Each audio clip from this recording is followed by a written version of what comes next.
किसी भी देश को ढंग से चलाने के लिए सही कानून व्यवस्था बहुत जरूरी है। अगर सही कानून व्यवस्था ना हो तो जाहिर सी बात है कि परेशानियां बढ़ जाएंगी। लेकिन कभी आपने सोचा है कि समाज की परेशानियों को दूर करने वाले कानून ही परेशानियों की वजह बन जाए तो क्या होगा?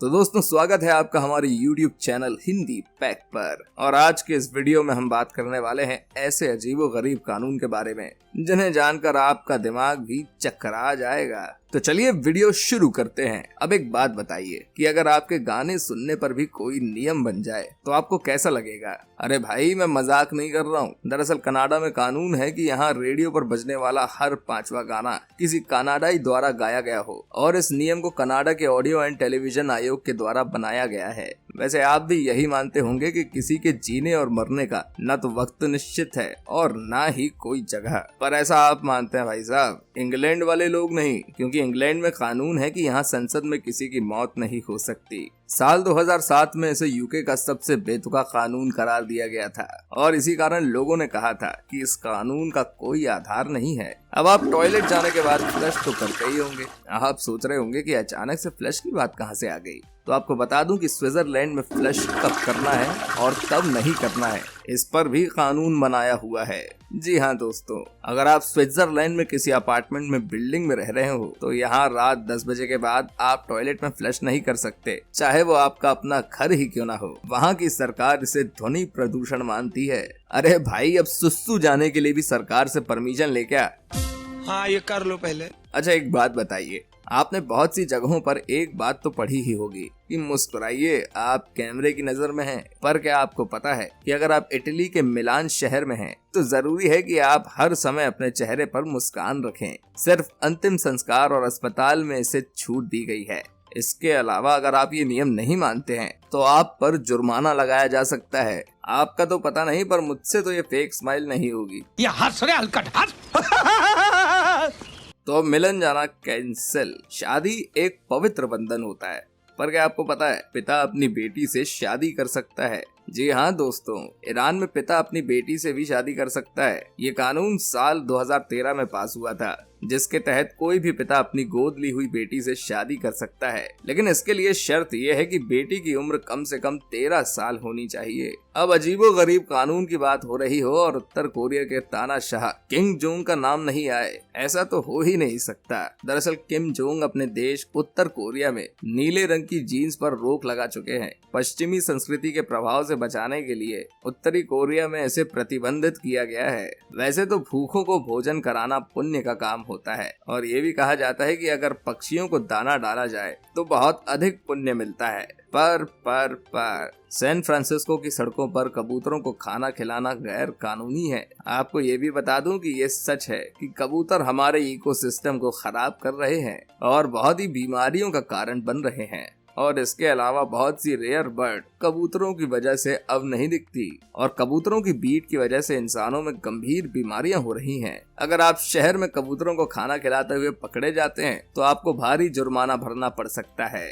यहाँ तक कि नागरिकों को भी कबूतर को खाना खिलाने वाले की सूचना पुलिस को देने के लिए इनाम दिया जाता है। अगर आज के समय की बात की जाए तो अधिकतर महिलाओं को हील्स पहनना बहुत पसंद होता है। पर अगर आप ग्रीस घूमने जा रहे हैं तो अगला कानून आपको जानना बेहद जरूरी है। 2009 में ग्रीक प्रागैतिहासिक और शास्त्रीय पुरावशेषों के डिक्टेटर ने कहा था कि महिला पर्यटकों को ऐसे जूते पहनने चाहिए जो स्मारकों को नुकसान न पहुंचाएं। इन स्मारकों पर ऊंची एड़ी के जूते छेद कर सकते हैं क्योंकि हील्स पर पूरे शरीर का दबाव पड़ता है और इसी कारण ग्रीस के ऐतिहासिक स्थलों पर हील्स पहनने पर प्रतिबंध है। वैसे तो पैसों को बड़ा संभाल कर रखा जाता है, पर क्या आपको पता है कि थाई पैसे पर कदम रखना थाईलैंड में बहुत अवैध माना जाता है क्योंकि इसमें देश के शाही परिवार की तस्वीरें छपी हुई हैं। 1908 से शाही परिवार की छवि को खराब करना कानून के खिलाफ है और ये आपको जेल में भी डाल सकता है।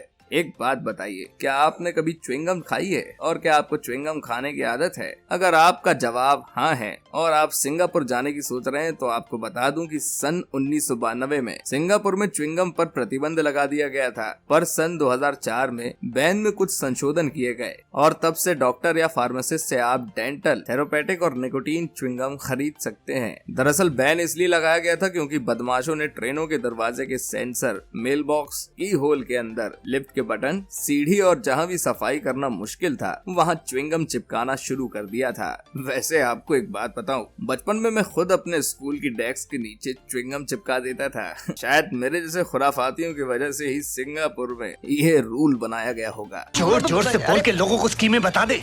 वैसे तो आजकल लोग कहीं भी जाते हैं तो मास्क पहन कर जाते हैं, पर क्या आपको पता है कि डेनमार्क में पब्लिक में चेहरे को पूरी तरह से ढकना अवैध है। जी हाँ दोस्तों, 2018 में डेनमार्क की संसद ने ऐसे कानून को भी मंजूरी दे रखी थी कि पब्लिक में ऐसे चेहरों को ढकने वाले कपड़े पहनना अवैध है। उन्होंने कहा कि इस बैन से सार्वजनिक सुरक्षा और एकीकरण को बढ़ावा मिलेगा। वैसे तो हर रोज एक्सरसाइज करनी चाहिए और आप हमें कमेंट करके जरूर बताइए कि आप हफ्ते में कितने दिन एक्सरसाइज करते हैं। और एक बात आप मानते ही होंगे कि एक्सरसाइज में जॉगिंग का एक अहम रोल है, पर क्या आपको पता है पूर्वी अफ्रीका में एक देश है बुरुंडी, और इस देश में जॉगिंग करने पर पूरी तरह प्रतिबंध है। यहाँ के राष्ट्रपति ने साल 2014 में जॉगिंग करने पर प्रतिबंध लगा दिया था। जॉगिंग को प्रतिबंधित करने के पीछे उनका तर्क था कि लोग असामाजिक गतिविधियों के लिए जॉगिंग का सहारा लेते हैं। अब ये तर्क किस आधार पर दिया किसी को समझ नहीं आया। खैर, हम अगले अजीबो गरीब कानून की तरफ चलते हैं और अगला कानून ऐसा है जिसे सुनकर आप चौंक जाएंगे। जी हाँ दोस्तों, सभी माता पिता अपने बच्चों का नाम अपनी पसंद से रखते हैं, लेकिन दुनिया का एक देश ऐसा है जहाँ पर वहाँ की सरकार आपके बच्चे का नाम तय करती है। ये अजीबो गरीब कानून वाला देश है डेनमार्क। यहाँ पर सरकार की तरफ से 7000 नामों की लिस्ट दी जाती है, जिनमें से ही एक नाम आपको चुनना होता है। वैसे बहुत से देशों में महिलाओं के हक के लिए कानून बनाए गए हैं, पर कुछ देश ऐसे भी हैं जहाँ के कानून सुनकर आप यही कहेंगे कि आखिर कौन सी सदी के हैं ये कानून। जी हाँ दोस्तों, सऊदी अरब के एक कानून के मुताबिक यहाँ की महिलाओं के स्विमिंग करने पर पूरी तरह प्रतिबंध है। इसके अलावा महिलाएं पूल में नहाते पुरुषों की ओर देख भी नहीं सकती हैं, और अगर कोई महिला ऐसा करते हुए पाई जाती है तो उसको जेल हो सकती है। ओ भाई, मारो मुझे, मारो मुझे, मारो। कहा तो ये जाता है कि जोड़े हमेशा ऊपर वाले की मर्जी से ही बनते हैं, और इसी कारण शादी को एक पवित्र बंधन माना जाता है। पर क्या आपको पता है दुनिया के कुछ देश ऐसे भी हैं जो इस पवित्र बंधन को जन्म जन्मांतर का बंधन मानते हैं, और इसी कारण वहाँ के कानून के मुताबिक तलाक नहीं लिया जा सकता। जी हाँ दोस्तों, आपको बड़ी हैरानी होगी, फिलीपींस और वेटिकन में तलाक नहीं लिया जा सकता। चलिए अब अगले अजीबो गरीब कानून की तरफ चलते हैं, जिसे सुनकर आप एक बात जरूर कहेंगे कि आखिर ये कानून बनाया किसने। दरअसल ये कानून है अंडरवेयर सुखाने को लेकर। जी हाँ दोस्तों, अमेरिका के मिनीसोटा में एक ही डोरी पर महिलाओं और पुरुषों के अंडरवेयर सुखाने पर जेल की सजा का प्रावधान है ना? काफी अजीब, लेकिन क्या करें, कानून है जो आपको मानना ही पड़ेगा। पर चलिए, ये कानून तो माना भी जा सकता है, पर अगर कोई आपके इंटरनेट चलाने पर रोक लगा दे तो आपको कैसा लगेगा?